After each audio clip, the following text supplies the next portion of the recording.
아침마다 새롭고 늘 새로우니 주의 성실이 큼이라. 성실하신 주님. 오늘의 말씀은 시편 20장 6절에서 9절 말씀입니다. 여호와께서 자기에게 기름 부음 받은 자를 구원하시는 줄 이제 내가 아노니 그의 오른손에 구원하는 힘으로 그의 거룩한 하늘에서 그에게 응답하시로다. 어떤 사람은 병거, 어떤 사람은 말을 의지하나 우리는 여호와 우리 하나님의 이름을 자랑하리로다. 그들은 비틀거리며 엎드러지고 우리는 일어나 바로 서도다. 여호와여, 왕을 구원하소서. 우리가 부를 때에 우리에게 응답하소서. 아멘. 사랑하는 여러분, 좋은 아침입니다. 때로는 우리가 인생의 여정을 걸어가며 중요한 결정을 앞두고 있을 때, 혹은 예상치 못한 환난 속에 직면할 때 우리의 입에서 자연히 새나오는 이름이 있습니다. 아버지 혹은 어머니.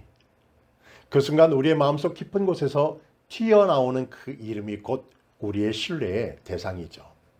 시편 20편은 다윗이 전쟁을 앞두고 백성들과 함께 드린 공동의 기도문으로 기록되어 있습니다. 여호와께서 당신의 모든 제사를 기억하시기를, 당신의 소원을 이루어 주시기를. 이런 표현들을 보면 이 시는 왕을 위한 백성들의 중보 기도로 쓰여졌다는 것을 알 수 있습니다. 그런데 이 기도가 우리에게도 깊은 울림을 주는 이유는 우리의 인생의 전쟁 앞에 설 때에 어떤 마음으로 하나님을 찾아야 하는지를 잘 보여주고 있기 때문이죠. 1절 말씀을 보십시오. 환난 날에 여호와께서 내게 응답하시고 야곱의 하나님의 이름이 너를 높이 드시며. 여기서 핵심은 이름입니다. 성경에서 이름은 단순한 호칭이 아니라 그 존재의 성품과 능력을 뜻하죠. 야곱의 하나님이라고 부를 때 이는 약속을 지키시는 언약의 하나님, 환난 중에서도 야곱을 지키셨던 신실한 구원의 하나님을 부르는 것입니다.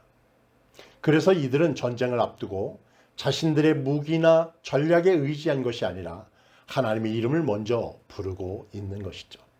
우리가 인생의 위기를 만날 때에도 마찬가지입니다. 가장 먼저 하나님의 이름을 부르며 기도하는 것이 믿음의 출발점입니다. 시편 20편의 하이라이트는 바로 7절입니다. 어떤 사람은 병거, 어떤 사람은 말을 의지하나 우리는 여호와 우리 하나님의 이름을 자랑하리로다. 아멘.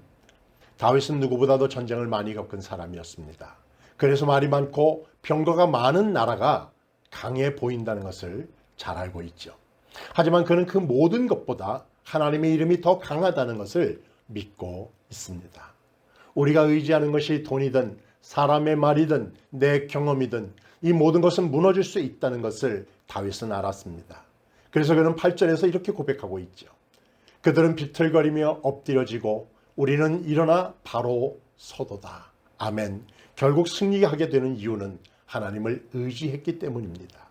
그리고 그 믿음이 우리를 다시 일으킨다. 다윗은 그렇게 고백하고 있습니다. 사랑하는 여러분, 요즘 여러분이 마주하고 있는 전쟁은 무엇입니까? 건강의 문제일 수도 있고, 가정의 문제일 수도 있고, 내 마음속에 일어나는 불안의 문제일 수도 있습니다. 그 전쟁을 앞두고 우리는 무엇을 먼저 붙들고 있습니까? 오늘 말씀처럼 병기나 말이 아닌 하나님의 이름을 자랑하는 그런 하루로 살아가는 여러분 되시기를 바랍니다. 환난 날에도 주님의 이름을 부르며 담대히 나아가는 우리 모두가 되기를 주님의 이름으로 축복합니다. 오늘 하루도 하나님의 말씀을 마음에 새기며 아래와 같이 기도하며 승리하는 삶을 살아가세요. 환난 중에 가장 먼저 하나님의 이름을 부르게 하옵소서. 사람이나 세상의 방법보다도 하나님의 도우심을 신뢰하게 하옵소서.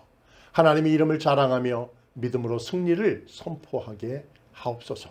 예수님의 이름으로 기도하옵나이다. 아멘. 성실하신 주님.